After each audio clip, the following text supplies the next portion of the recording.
So in order to build a leopard gecko enclosure, it's pretty simple. This is how I have it designed.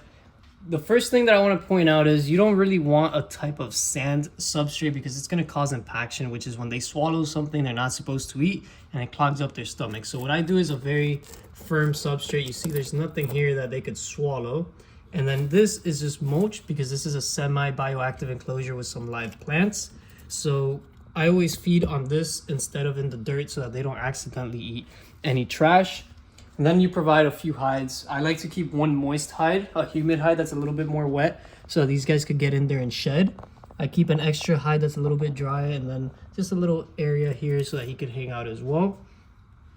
These guys are nocturnal, so they're not gonna need any UVB or any heat light to bask under, but what they do enjoy is a little warm spot. So under one of these hides, you could put a little heat pad that doesn't get extremely hot, maybe somewhere between 80 to like 85 degrees Fahrenheit will be enough. And of course, their little water bowl. And the way I feed these guys, I feed them once every other day. So 3 times a week, Monday, Wednesday, and Friday. Of course, you could have your own schedule. You just want to make sure you don't overfeed them to the point where their tail is getting too fat, and you don't want to underfeed them to the point where their tail is too skinny.